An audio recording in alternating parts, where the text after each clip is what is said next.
নেপালে আকস্মিক বন্যা ও ভূমিধসে প্রাণহানি বেড়ে ১৬০, নিখোঁজ ৪ শতাধিক। কাদামাটির নিচে হাজারো ঘরবাড়ি স্থাপনা। দ্বিতীয় দফায় পাহাড়ি ঢলের শঙ্কা বিশেষজ্ঞদের। গাজীপুরের কোনাবাড়িতে ভয়াবহ আগুনে পুড়ে ছাই ঝুটের গুদাম। ফায়ার সার্ভিসের ৫ ইউনিটের প্রায় ২ ঘন্টার চেষ্টায় নিয়ন্ত্রণে।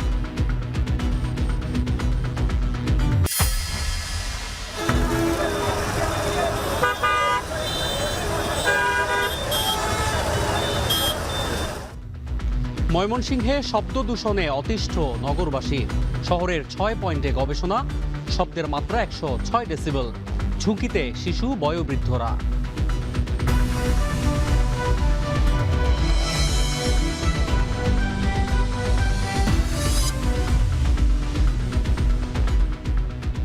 স্বাগত এখন বাণিজ্যে। পুরো আয়োজনে সঙ্গে আছে আমি অন্যয় কর্মকার।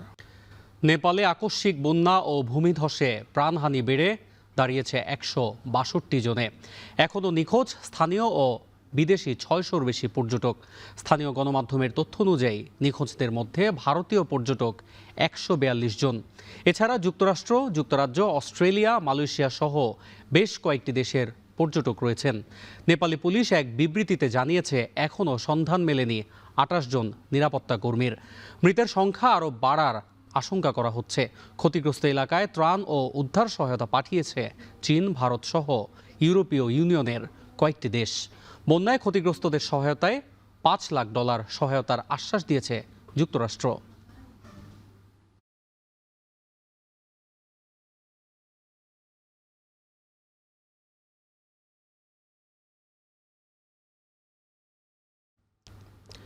এদিকে নেপালে আকস্মিক বন্যা ও ভূমিধসে নিখোঁজদের সন্ধানে চলছে অভিযান। তীব্র স্রোতে পাহাড়ি ঢলের সঙ্গে নেমে আসা কাদামাটিতে চাপা পড়েছে বহু ভবন ও স্থাপনা। প্রিয়জনের সন্ধানে উদ্বেগের মধ্যে দিন কাটছে সবার। ভয়ঙ্কর অভিজ্ঞতার কথা উঠে এসেছে বেঁচে ফেরা ব্যক্তিদের মুখে। এর মধ্যেই দ্বিতীয় দফায় ফের পাহাড়ি ঢলের আশঙ্কা করছেন বিশেষজ্ঞরা। বিস্তারিত তানভীর জনের প্রতিবেদনে। নেপাল তিব্বত সীমান্তে আকস্মিক বন্যা ও পাহাড়ি ঢলে মুহূর্তেই নিভে গেছে শত শত প্রাণ। এখনও সন্ধান মেলেনি স্থানীয় সহ বহু বিদেশি পর্যটকের। পানির তোরে ভেসে গেছে আশপাশের সবকিছু। কাদামাটির নিচে চাপা পড়ে আছে ঘরবাড়ি, যানবাহন সহ বিভিন্ন স্থাপনা। ধ্বংসস্তূপের মধ্যেই চলছে প্রাণের সন্ধান। ক্ষয়ক্ষতির আসল চিত্র এখনও নির্ধারণ করা সম্ভব হয়নি। এরই মধ্যে ঘরবাড়ি হারিয়ে নিঃস্ব অনেকে। নেপালের নোয়াকোট জেলার নদী তীরবর্তী বাসিন্দাদের নিরাপদ স্থানে সরে যাওয়ার নির্দেশ দিয়েছে স্থানীয় কর্তৃপক্ষ। প্রিয়জনের খোঁজে বিধ্বস্ত ও ঝুঁকিপূর্ণ এলাকায় অপেক্ষা করছেন অনেকে। কাদামাটির স্তূপ থেকে টেনে তোলা হয়েছে বহু মানুষকে। আহতদের উদ্ধার করে নেওয়া হয়েছে হাসপাতালে। পর্যটন এলাকায় এখন রূপ নিয়েছে ধ্বংসস্তূপে, যেখানে এখন শুধুই হাহাকার। বেঁচে ফেরাদের মুখে উঠে এসেছে ভয়ঙ্কর অভিজ্ঞতার কথা। माथि माहालो छतमा पनि आइपुग्यो। अब लड्दै मार्दै भन्दा अनि 1 घन्टा पछि अलिक घटेर गयो। কাদার তীব্র স্রোত ভাসিয়ে নিয়ে গেছে সবকিছু। কোথাও যাওয়ার পথ ছিল না। চোখের সামনে কাদার নিচে চাপা পড়ে প্রাণ হারিয়েছে প্রিয়জন। বাঁচার আশায় অনেকে আশ্রয় নেন ছাদে। পরে সেখান থেকে হেলিকপ্টারে করে উদ্ধার করা হয় অনেককে। ক্ষতিগ্রস্ত এলাকায় চীন, ভারত সহ বিভিন্ন দেশের সহায়তায় উদ্ধার কাজ নিরলসভাবে চালিয়ে যাচ্ছেন কর্মীরা। নেপাল বিদ্যুৎ কর্তৃপক্ষ জানিয়েছে, দুর্যোগে এরই মধ্যে জলবিদ্যুৎ ও সৌরবিদ্যুৎ মিলিয়ে প্রায় ৪৩০ মেগাওয়াট উৎপাদন সক্ষমতা ক্ষতিগ্রস্ত হয়েছে। ভেঙে পড়েছে যোগাযোগ ব্যবস্থা। কয়েক সেকেন্ডেই ধ্বংস হয়ে গেছে বহু কালভার্ট, সেতু ও সড়ক। রাসোয়া সীমান্ত ক্রসিংয়ে তিব্বতের সঙ্গে যোগাযোগ বিচ্ছিন্ন হয়ে পড়েছে নেপালের। মার্কিন ভূতাত্ত্বিক জরিপ সংস্থা বলছে, ভূমিকম্প নয়, বরং হিমবাহের একাংশ ধসে পড়ে এই ঢল হতে পারে। গেল বছরের জুলাই তিব্বত নেপালের গুরুত্বপূর্ণ জিরং বন্দরের কাছে ভূমিধসে নিখোঁজ হয়েছিল অন্তত ১৭ জন। সাধারণত জুন থেকে সেপ্টেম্বর পর্যন্ত বর্ষার মৌসুমে দক্ষিণ এশিয়া জুড়ে প্রায়ই এরকম প্রাণঘাতী বন্যা ও ভূমিধসের ঘটনা ঘটে। এদিকে বিজ্ঞানীরা সতর্ক করেছেন, লেন্দেখোলা নদীর উজানে এখন একটি প্রতিবন্ধকতা থাকার কারণে দ্বিতীয় দফায় ফের আকস্মিক বন্যা হওয়ার শঙ্কা রয়েছে। ২০১৫ সালের প্রাণঘাতী ভূমিকম্পের পর এটিকে নেপালের সবচেয়ে বড় প্রাকৃতিক দুর্যোগ হিসেবে বর্ণনা করা হচ্ছে। তানভীর জনি, এখন বিশ্ব। রংপুরে শিক্ষক গণপতি চক্রবর্তী ও তার পরিবার হত্যায় তদন্তের অগ্রগতি নিয়ে ব্রিফ করছেন রংপুর মেট্রো পুলিশ কমিশনার। সরাসরি যুক্ত হচ্ছে সেখানে। একটু টেকনিক্যাল কাজ যথাযথ কর্তৃপক্ষের মাধ্যমে এগুলো করতে হয়, সেই প্রসেসগুলো আমাদের চলতেছে।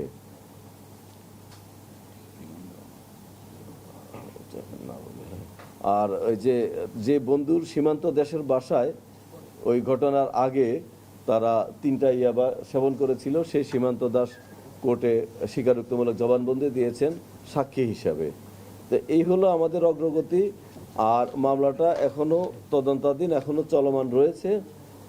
মামলাটার পরবর্তী কোনো আপডেট পেলে, যেহেতু এই মামলাটা অত্যন্ত চাঞ্চল্যকর মামলা, দেশ বিদেশের জনগণের সবার এটা জানার প্রতি আগ্রহ আছে, আমরা আপনাদেরকে ডেকে পরবর্তী তথ্য অগ্রগতি আমাদের পক্ষ থেকে যিনি থাকবেন তিনি আপনাদেরকে জানাবেন।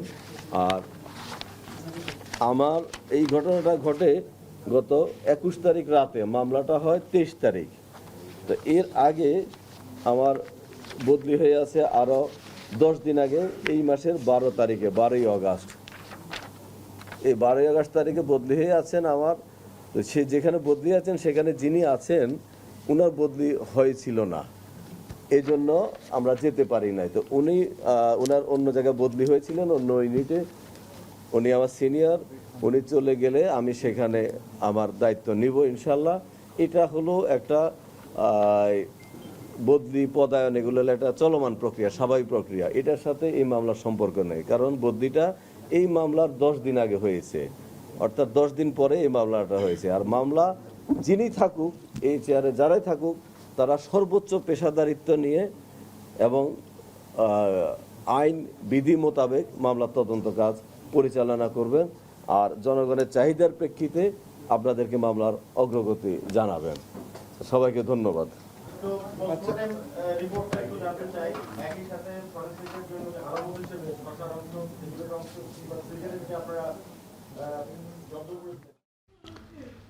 রংপুরে শিক্ষক গণপতি চক্রবর্তী ও তার পরিবারকে হত্যার বিষয়ে ব্রিফ করছিলেন রংপুরের পুলিশ কমিশনার। পরিবহন শ্রমিক নেতা আটকের ঘটনা কেন্দ্র করে উত্তপ্ত হয়ে উঠেছে দিনাজপুর। প্রতিবাদে শহরের বিভিন্ন সড়কে বাস ও ট্রাক রেখে অবরোধ করেছেন শ্রমিকরা। বন্ধ রয়েছে ঢাকা সহ দিনাজপুরের সঙ্গে সব রুটের যান চলাচল। এতে কার্যত অচল হয়ে পড়েছে পুরো শহর। আর এ নিয়ে বিস্তারিত জানাতে দিনাজপুর থেকে যুক্ত হচ্ছেন সহকর্মী কঙ্কন কর্মকার। কঙ্কন, জানাবেন সড়কে এখন এই মুহূর্তে কি অবস্থা আর শ্রমিকরা কি বলছেন?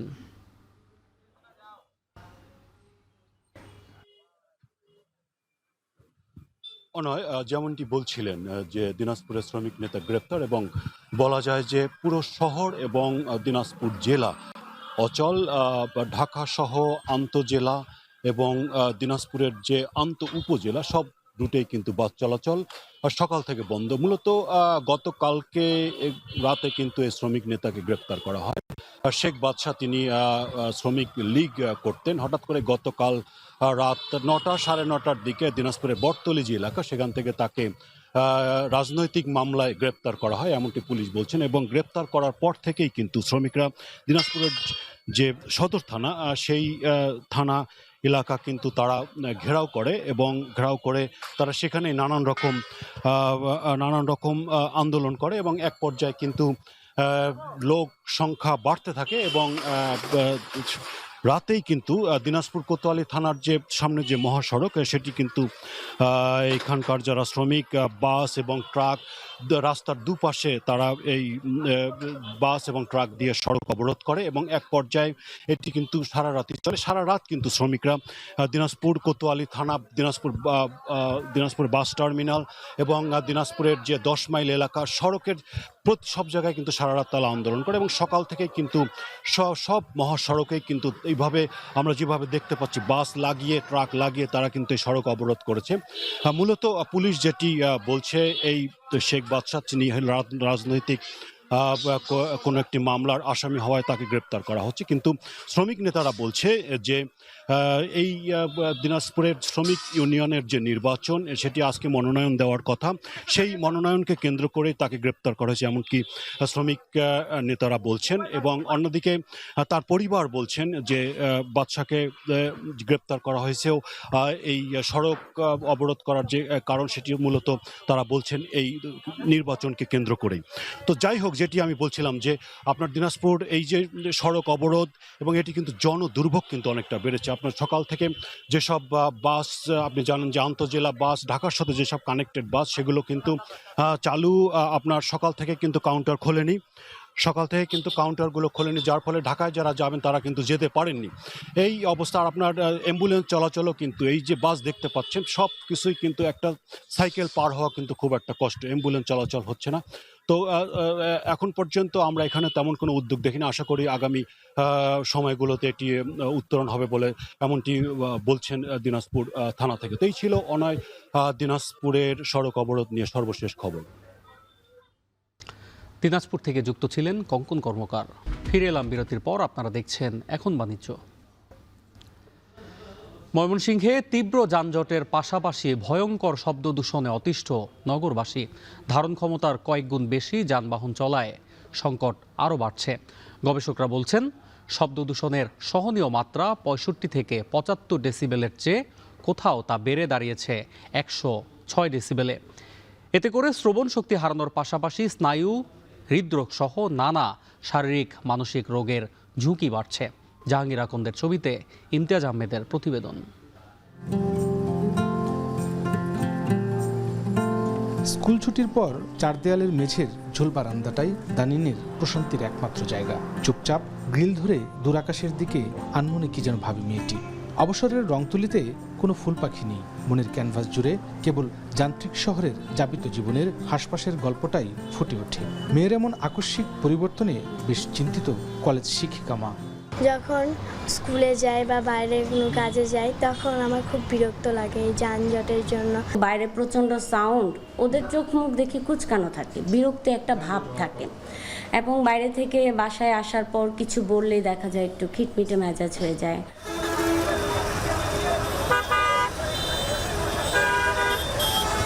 ময়মনসিংহ সিটি কর্পোরেশন এলাকায় স্থায়ী অস্থায়ী মিলিয়ে জনসংখ্যা 12 লাখেরও বেশি। প্রত্যাহিত জীবন ও জীবিকার প্রয়োজনে যানবাহনের উপর নির্ভর করতে হয়।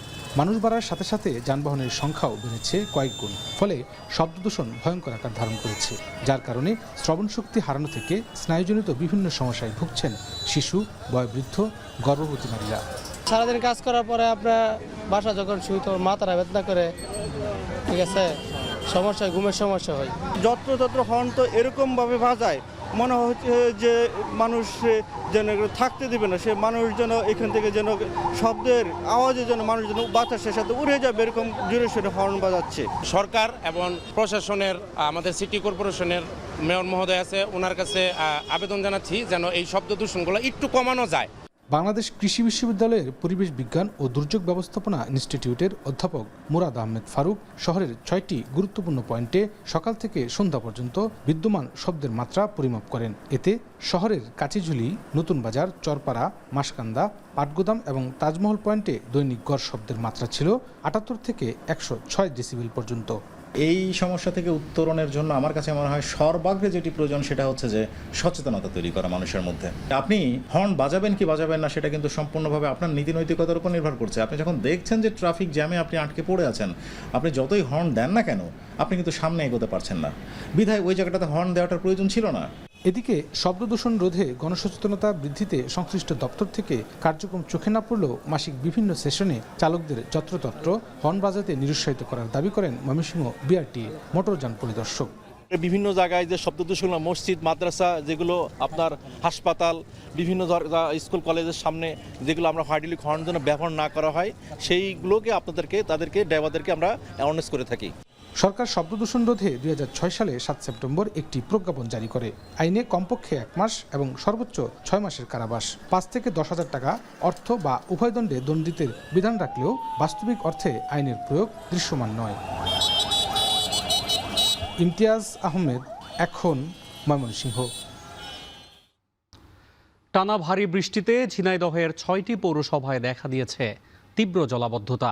ড্রেনেজ ব্যবস্থা সংস্কার না হওয়ায় ঠিকমতো পানি নিষ্কাশন হচ্ছে না, ফলে চরম দুর্ভোগে পড়েছেন স্থানীয় বাসিন্দারা।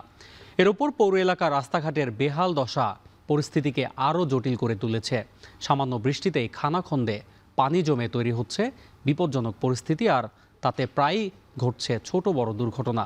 আর এই বিষয়ে আরও জানাতে ঝিনাইদহের মহেশপুর পৌরসভা এলাকা থেকে সরাসরি যুক্ত হচ্ছেন MR রাসেল।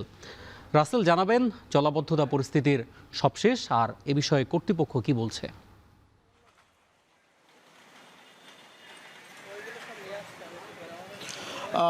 অন্যয় দীর্ঘদিন সংস্কার ও মেরামত না হয় ঝিনাইদহ সহ যে 6টি পৌরসভা রয়েছে, পৌরসভা এলাকাগুলোর রাস্তাঘাট কিন্তু একেবারেই বেহাল দশা ও খানাখন্দে ভরে গেছে। অল্প বৃষ্টিতেই কিন্তু এলাকা জুড়ে পানির যে জলাবদ্ধতা সেটি কিন্তু বাড়ছে এবং ছোট বড় দুর্ঘটনা কিন্তু নিয়মিতই ঘটছে। আমি এই মুহূর্তে রয়েছি ঝিনাইদহের একেবারেই সীমান্তবর্তী উপজেলার যে পৌরসভা রয়েছে মহেশপুর পৌরসভা এলাকায়, এবং সকাল থেকে এলাকার পৌর বাসিন্দা এবং পৌর প্রশাসকের সঙ্গে কথা বলেছি। পৌর বাসিন্দা যারা রয়েছে তারা আমাদেরকে জানিয়েছেন যে দীর্ঘদিন মেরামত না হওয়ার কারণে কিন্তু পৌরসভা যে রাস্তাঘাটগুলো রয়েছে এগুলো চলাচলের একেবারেই অনুপযোগী হয়ে উঠেছে। বিশেষ করে পৌরসভার শহরের ভিতরে যে রাস্তাগুলো রয়েছে এগুলো কিন্তু অল্প বৃষ্টিতেই জলাবদ্ধতা তৈরি হচ্ছে এবং ছোট বড় খানাখন্দে ভরা যে রাস্তাগুলো রয়েছে এখানে প্রতিনিয়তই কিন্তু ছোট বড় দুর্ঘটনা ঘটছে। তারা বলছেন যে নিয়মিত যদি এই রাস্তা সংস্কার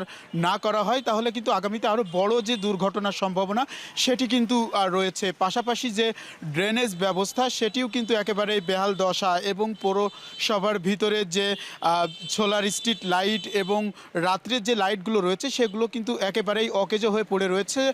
অতএব রাত্রেও চলাচলের জন্য পৌরবাসীর জন্য খুবই কষ্টকর হয়ে উঠেছে। ইতিমধ্যে আমি এই পৌরসভার পৌর প্রশাসক যিনি রয়েছেন উপজেলা নির্বাহী অফিসার সাজ্জাদ হোসেন, তার সঙ্গে কথা বলেছি। তিনি আমাদেরকে জানিয়েছেন যে ইতিমধ্যেই বেশ কয়েকটি প্রকল্পের কাজ কিন্তু হাতে নেওয়া হয়েছে এবং 40 কিলোমিটার ড্রেনেজ যে ব্যবস্থার কার্যক্রম সেটি কিন্তু শুরু হয়েছে। তবে ইতিমধ্যে স্থানীয় যারা রয়েছে তারা কিন্তু বলছেন যে কাজ চলতে চলতে ঠিকাদার যারা রয়েছে তারা কিন্তু ইতিমধ্যে কাজটি স্থগিত করে দিয়েছে, যার কারণে কিন্তু যে মানুষের চলাচলের যে দুর্ভোগ সেটি কিন্তু আরও দ্বিগুণ বেড়েছে। এবং তারা বলছেন যে নিয়মিত এই রাস্তাঘাট যদি অতি দ্রুত যদি সংস্কার না করা হয় তাহলে তাদের যে দুর্ভোগ সেটি কিন্তু কয়েক মাত্রায় বেড়ে যাবে। তো এই ছিল আমার কাছে ঝিনাইদহের মহেশপুর পৌরসভার রাস্তাঘাটের যে বেহাল দশা তার সর্বশেষ। অন্যয় ঝিনাইদহ থেকে যুক্ত ছিলেন MR রাসেল।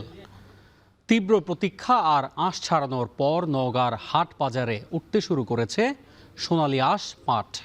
মৌসুমের শুরুতেই ভালো দাম পাওয়ায় খুশি চাষিরা। সরবরাহ কম ও চাহিদা থাকায় গেল বছরের তুলনায় এবার প্রতি মনে প্রায় 300 টাকা বেশি দামে বিক্রি হচ্ছে পাট। কৃষক ও সংশ্লিষ্টরা বলছেন পাট ও পাটজাত পণ্যের ব্যবহার বাড়ানো গেলে এ অঞ্চলে পাটের আবাদ আরও বাড়বে। নওগাঁর প্রতিনিধি আব্বাস আলীর পাঠানো তথ্য ছবিতে প্রতিবেদন। পাট দেশের প্রধান অর্থকরী ফসল, পরিচিত সোনালী আঁশ নামে। দীর্ঘ প্রতীক্ষা আর আঁশ ছাড়ানোর প্রক্রিয়া শেষে সেই পাট এখন উঠতে শুরু করেছে নওগাঁর হাট বাজারে। মৌসুমের শুরুতেই ভালো দাম পাওয়ায় হাসি ফুটেছে কৃষকের মুখে। গতবারের চেয়ে এবার মৌসুমের শুরুতেই প্রতি মনে প্রায় 300 টাকা বেশি দামে বিক্রি হচ্ছে পাট।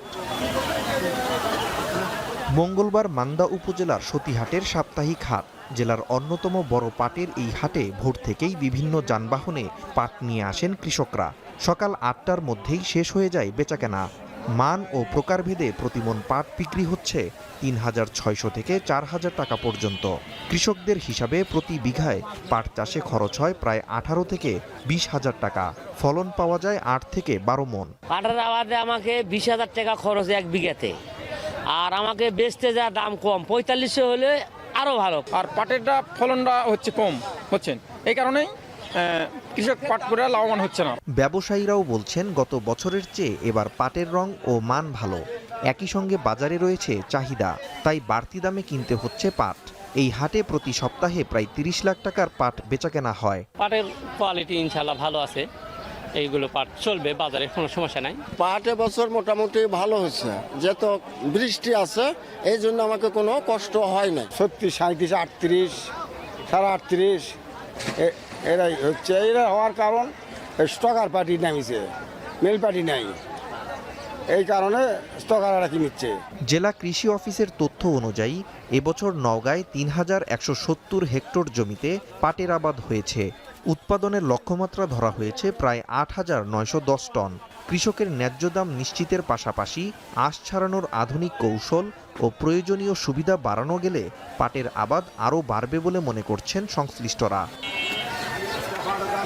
এখন নওগাঁ। রাজশাহী বিশ্ববিদ্যালয়ে একটি অনুষ্ঠানে চেয়ারে বসাকে কেন্দ্র করে ম্যানেজমেন্ট স্টাডিজ ও রসায়ন বিভাগের শিক্ষার্থীদের মধ্যে দফায় দফায় সংঘর্ষ হয়েছে। এ ঘটনায় রসায়ন বিভাগের 4 জন সহ 6 শিক্ষার্থী আহত হয়েছেন। গতকাল রাতে বিশ্ববিদ্যালয়ের নবাব আব্দুল লতিফ হলের পেছনে শুরু হয় সংঘর্ষ। প্রত্যক্ষদর্শীরা জানান, টিএসসিতে একটি অনুষ্ঠানে চেয়ারে বসাকে কেন্দ্র করে 2 বিভাগের শিক্ষার্থীদের মধ্যে বাকবিতণ্ডা হয়। এক পর্যায়ে হলের পেছনে রসায়ন বিভাগের শিক্ষার্থীদের মারধরের অভিযোগ ওঠে। এতে 2 জন আহত হন।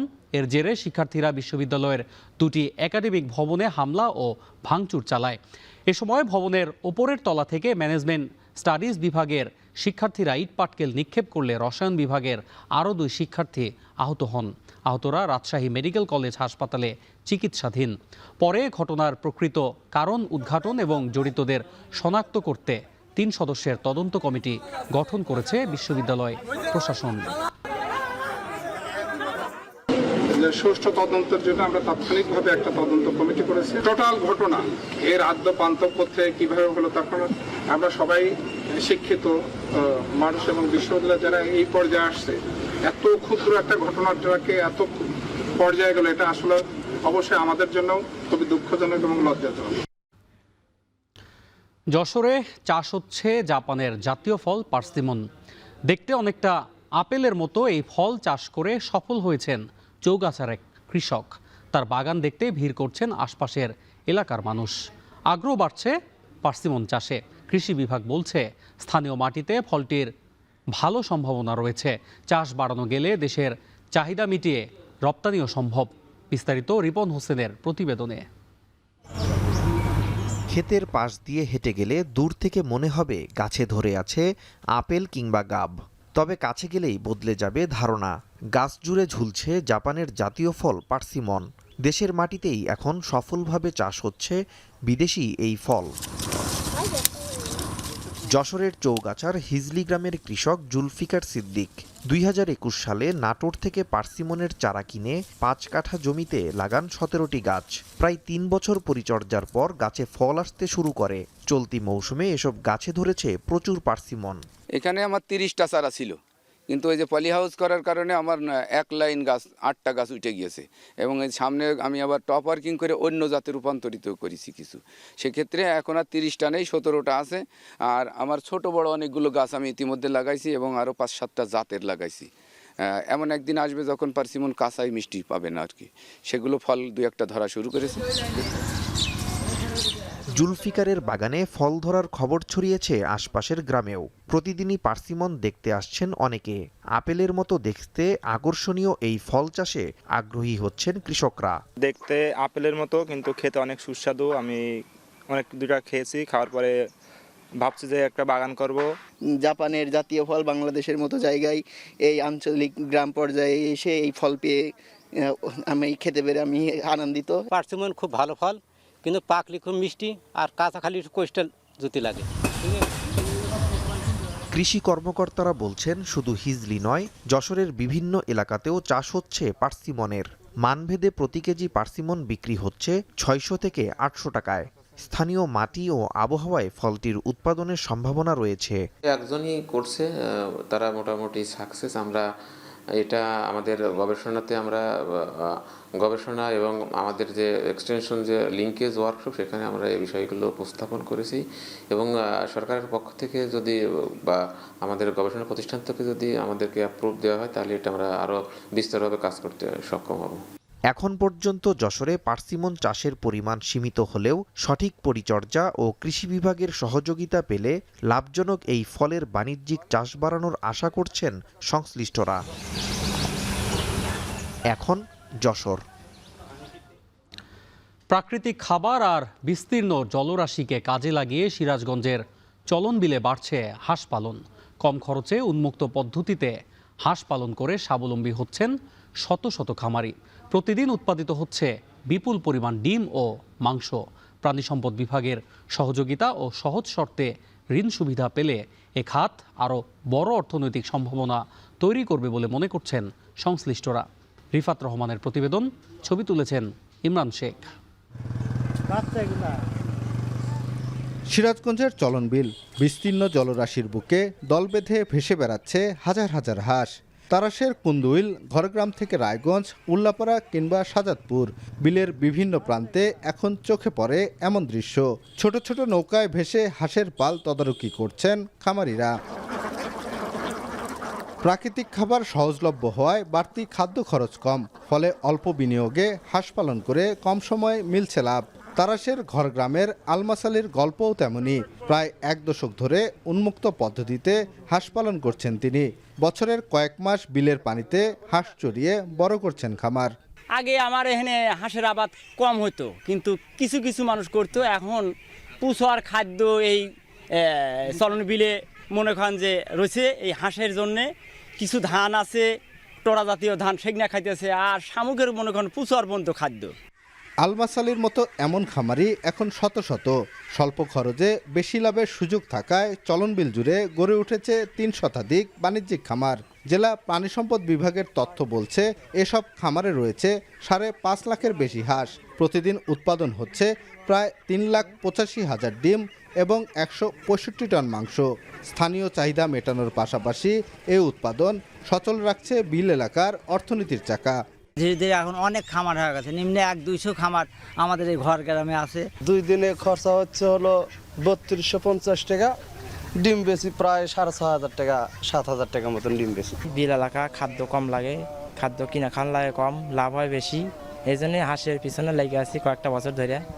তবে হাঁসের সংখ্যা ও উৎপাদন বাড়ার সঙ্গে বাড়ছে রোগবালয়ের ঝুঁকিও। খামারিদের এ বিষয়ে সচেতন করার পাশাপাশি টিকাদান, আধুনিক প্রশিক্ষণ ও রোগ প্রতিরোধে পরামর্শ দেওয়ার কথা বলছে প্রাণী সম্পদ বিভাগ। ক্ষুদ্র প্রান্তিক খামারিরা দেশের স্বার্থে আগায় আসবে, তাদেরকে সরকার বিভিন্নভাবে সাহায্য করবে। লোনের মাধ্যমে হোক, প্রযুক্তিগত সহায়তা হোক, কারিগরি সহায়তা হোক, এবং আরও বিভিন্ন ধরনের জনবল সহায়তা আমাদের সেটা আমরা তাদেরকে উৎসাহিত করব, ট্রেনিং প্রশিক্ষণ দেব, এবং এই মাধ্যমে তাদেরকে আমরা উৎসাহিত করবো। আমাদের চিন্তা ভাবনা আছে। প্রাণী সম্পদ অফিসের হিসাবে চলন বিলের হাঁস থেকে বছরে প্রায় 140 কোটি টাকার ডিম এবং 2,700 কোটি টাকার মাংস উৎপাদন হচ্ছে। অর্থনীতিতে এমন অবদান রাখলেও খামারিদের পুঁজি সংকট আর নানা প্রতিকূলতা পাড়ি দিতে হচ্ছে। রিফাত রহমান, এখন সিরাজগঞ্জ। কলকাতার নিউ মার্কেট এলাকায় অগ্নিকাণ্ডের পর 3 শতাধিক আবাসিক হোটেল ও গেস্ট হাউস বন্ধ হয়ে যাওয়ায় ব্যাপক হয়রানির কবলে পড়েছেন বাংলাদেশ থেকে আসা পর্যটকরা। আর সচল হোটেলগুলো আগে থেকে ভর্তি থাকায় মিলছে না থাকার জায়গা। কোথাও কোথাও দিতে হচ্ছে অতিরিক্ত ভাড়া। বিপরীতে লোকসান গুনতে হচ্ছে নিষেধাজ্ঞার আওতায় পড়া হোটেল ব্যবসায়ীদের।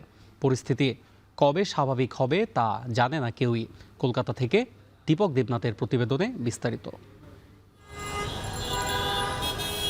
কলকাতার নিউ মার্কেটে আগুনের ঘটনার পর কেটে গেছে 1 সপ্তাহ। ওই অগ্নিকাণ্ডে 7 বাংলাদেশি সহ 9 জনের মৃত্যুর পর নড়ে চড়ে বসে পশ্চিমবঙ্গ রাজ্য সরকার।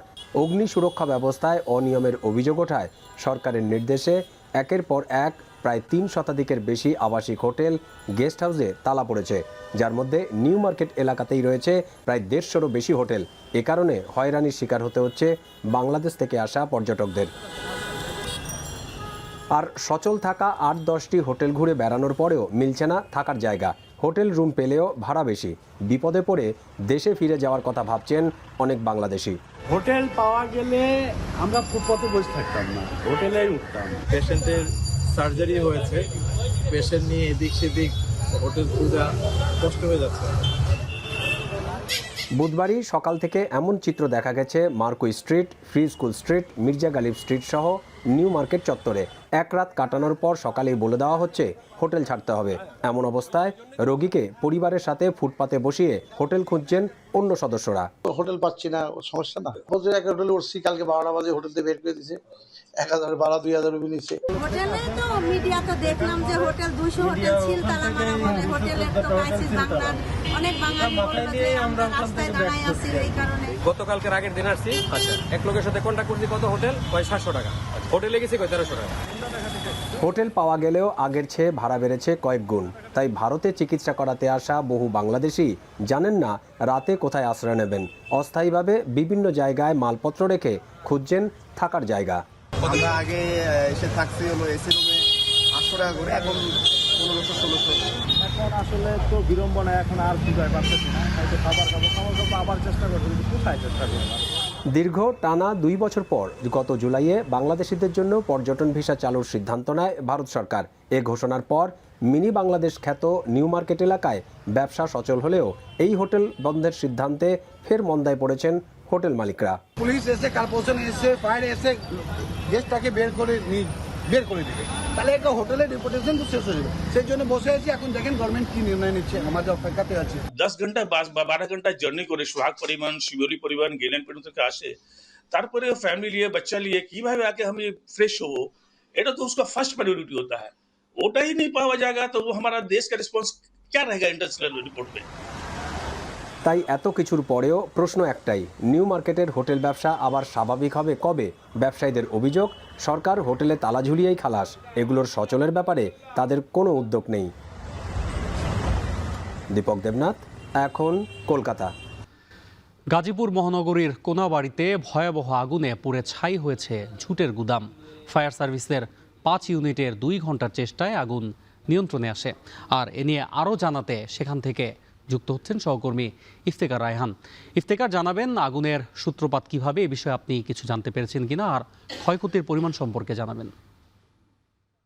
আসলে আমি এই মুহূর্তে রয়েছি যে কোনাবাড়ি দেউলিয়াবাড়ি এলাকা। এখানে মূলত আজকে সকাল 5:30টার দিকে আগুনের সূত্রপাত ঘটে। এখানে একজন রমজান নামে একজন ঝুট গুদাম ব্যবসায়ী রয়েছে, তার গুদাম থেকে প্রথমে আগুনের সূত্রপাত ঘটে বলে স্থানীয়রা জানিয়েছেন।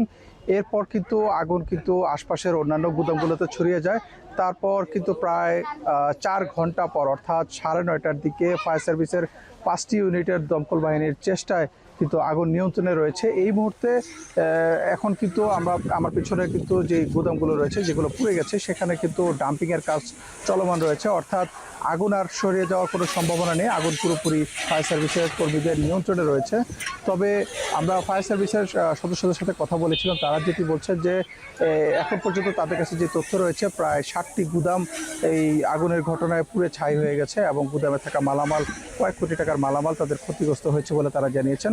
তবে ফায়ার সার্ভিসের কর্মীরা যেটি বলছেন যে কোনাবাড়ির এই দেউলিয়াবাড়ি এলাকাটি মূলত কিন্তু ঝুট গুদামে অধ্যুষিত, অর্থাৎ এখানে অনেক গুদাম রয়েছে। তবে যে গুদামগুলোর আশেপাশে যে পানির যে উৎস, সেটি কিন্তু একেবারেই অপ্রতুল, অর্থাৎ কোনো পানির উৎস না থাকা আশেপাশে আগুন নেভাতে বেগ পেতে হয়েছে। পাশাপাশি বাতাসের একটি বেগ রয়েছিল, যে কারণে আগুন নেভাতে ফায়ার সার্ভিসের কর্মীদের কিছুটা সমস্যার সম্মুখীন হতে হয়েছে। তবে ফায়ার সার্ভিসের কর্মীরা তাদের নিজস্ব পানি ব্যবস্থার পাশাপাশি আশপাশের কয়েকটি কারখানা থেকে তারা পানির ব্যবস্থা করেছেন এবং তারা একযোগে চারপাশ থেকে ঘিরে রেখে এই গুদামগুলোতে পানি দেওয়ার পর কিন্তু আগুনটি কিন্তু নিয়ন্ত্রণে এসেছে। তবে এই আগুনের ঘটনায় কিন্তু কোনো হতাহতের ঘটনা ঘটেনি। এখানে উৎসুক মানুষ এখনও রয়েছেন, যারা ক্ষতিগ্রস্ত রয়েছেন তারা কিন্তু ঘটনাস্থলে রয়েছেন। তবে ফায়ার সার্ভিসের কর্মীরা বলছেন যেটি প্রায় সময় কিন্তু এই দেওয়ালিয়াবাড়ি এলাকাটিতে আগুনের ঘটনা ঘটলেও কিন্তু এখানকার যারা ব্যবসায়ী রয়েছেন তাদের মধ্যে কোনো ধরনের সচেতনতা কিন্তু নেই, কারণ তারা